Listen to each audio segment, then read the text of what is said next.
قواعد و ضوابط اور سب جانتے ہیں.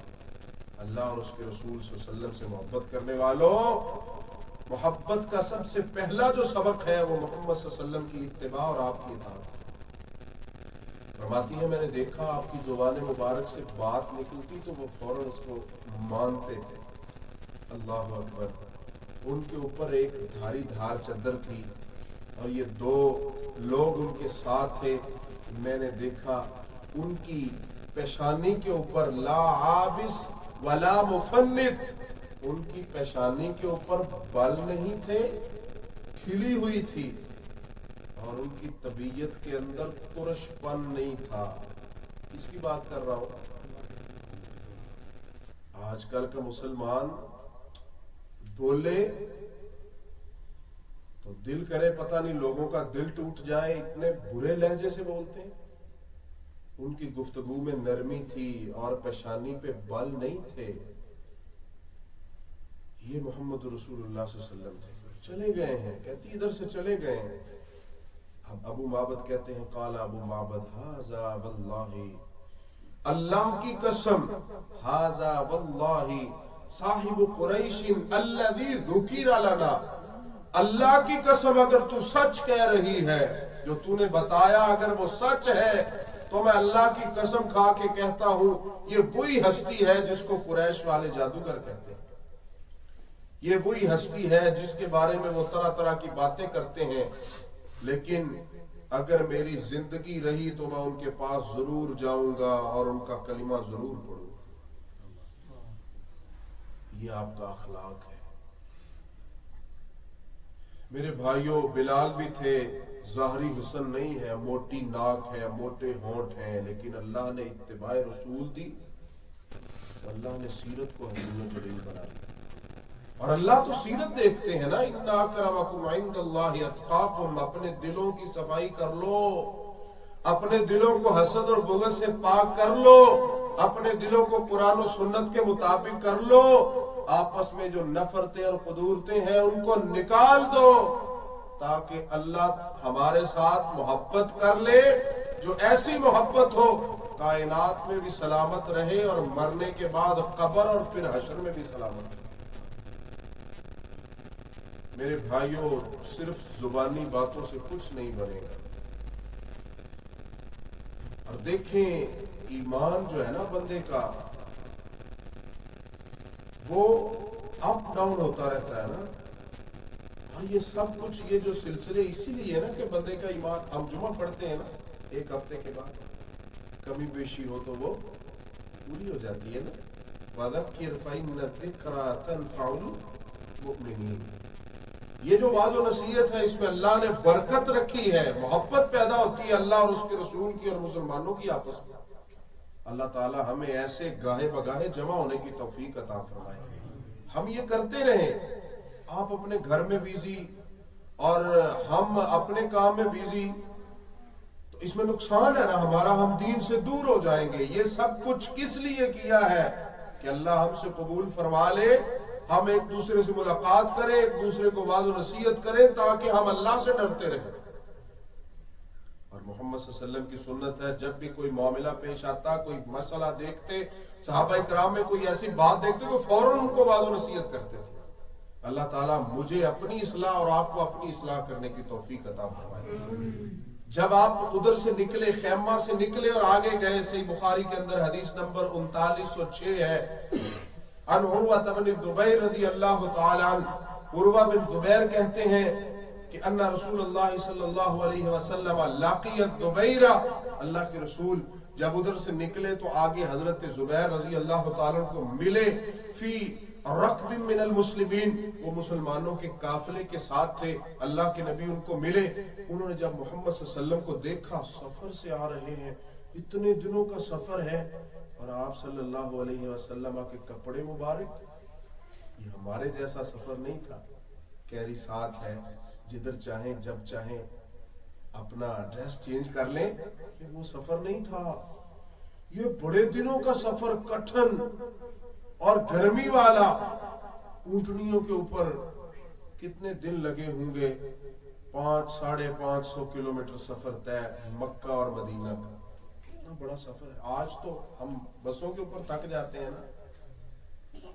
اللہ اکبر۔ جب دیکھا تو فَقَسَ الزُّبَيْرُ رسول اللہ صلی اللہ علیہ وسلم وَأَبَا بَكْرٍ ثِيَابَ بِيَاضٍ، ان کے پاس 2 سوٹ تھے سفید، جلدی سے پکڑے، ایک محمد صلی اللہ علیہ وسلم کو پہنا دیا، ایک حضرت ابوبکر رضی اللہ تعالیٰ کو پہنا۔ ہو سکتا ہے 2 ہوں، اگر 3 ہوتے تو تیسرے کو بھی محروم نہ رکھتے۔ اللہ کے رسول صلی اللہ علیہ وسلم کو پہنا دیے۔ کتنی سعادت کی بات تھی کہ انہوں نے یہ تحفہ محمد صلی اللہ علیہ وسلم کو پیش کیا، اور آپ کی یہ عادت مبارک اور سنت مبارک تھی، صدقہ نہیں لیتے تھے، تحفہ۔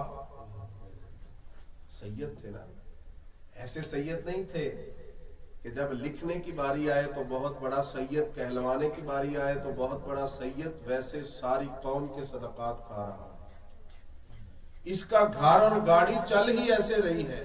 یہ وہ سید نہیں تھے۔ کوئی چیز آتی، اللہ کے رسول صلی اللہ علیہ وسلم یہ صدقہ ہے، لوگوں کو دے دیتے، صحابہ اکرام کو دے دیتے۔ اللہ کے رسول یہ تحفہ ہے، قبول کیجئے، آپ قبول کر لیتے۔ یہ اصول تھے، یہ قواعد و ضوابط تھے جو اللہ نے مقرر فرمائے اور محمد صلی اللہ علیہ وسلم نے مان کر دکھائے۔ اللہ اکبر۔ صحیح بخاری حدیث نمبر 428 اور 3906، 2 دفعہ یہ صحیح بخاری کے اندر آئی ہے۔ اہل مدینہ انتظار کر رہے ہیں محمد صلی اللہ علیہ وسلم کا۔ کتنے دن گزر گئے، حرہ مقام کے اوپر دہلی نکل کے آتے ہیں بیچارے، صبح سے انتظار کرتے ہیں، کچھ نظر نہیں آتا۔ جب دھوپ عروج پہ ہوتی ہے تو پھر واپس چلے جاتے ہیں، پھر آتے ہیں، پھر چلے جاتے ہیں۔ میں یہ سوچ رہا تھا، مدینہ والوں، اللہ کے رسول صلی اللہ علیہ وسلم تمہارا خون نہیں ہے، رشتہ دار نہیں ہے، خاندان نہیں ہے، کیوں تم اتنے تڑپ رہے ہو، کیوں بار بار باہر آتے ہو؟ ان کی حالت یہ بتا رہی تھی کہ محمد رسول اللہ صلی اللہ علیہ وسلم سے وہ محبت ہو گئی ہے، وہ عقیدت ہو گئی ہے کہ جو محبت اشہد ان لا الہ الا اللہ وحدہ لا شریک لہ پڑھنے کے بعد ہوتی ہے۔ اور قرآن میں اللہ فرماتے ہیں کہ میں نے ان کے دلوں میں ان کے جانے سے پہلے ایمان بھی ڈال دیا اور ان کے لیے محبت بھی ڈال دی۔ دل میں حسرت لیے بیٹھے ہیں محمد رسول اللہ صلی اللہ علیہ وسلم کب تشریف لائیں گے۔ کچھ دن گزرے، ایک یہودی اپنی چھت پہ چڑھا، اس نے دیکھا سامنے محمد رسول اللہ صلی اللہ علیہ وسلم اپنے 2 ساتھیوں کے ہمراہ تشریف لا رہے ہیں۔ فَلَمْ يَمْلِكِ الْيَهُودُ أَنْ قَالَ بِعَالَى صَوْتِهِ يَا مَعْشَرَ الْعَرَبِ هَذَاكُمْ الَّذِي تَنْتَظِرُونَ، لوگوں وہ دیکھو تمہارا مقصود آ رہا ہے، کئی دنوں سے تم جس کی انتظار میں ہو۔ محمد صلی اللہ علیہ وسلم کے بارے میں ان کو خبر ملی۔ فَثَارَ الْمُسْلِمُونَ إِلَى الصَّلَاةِ، مسلمان اپنی تلواروں کی طرف دوڑے۔ اپنی، یہ تو زیور ہے نا ان کا، اور یہ عرب کا رواج تھا، ہر وقت ان کے ساتھ ہوتی، جب گھر سے نکلتے تو ان کے ساتھ تلواروں کو لیا، اپنی میانوں میں ڈالا، اپنے تیروں کو کمانوں میں ڈالا، اور محمد رسول اللہ صلی اللہ علیہ وسلم کی طرف لپ کے آ کر آپ سے ملے۔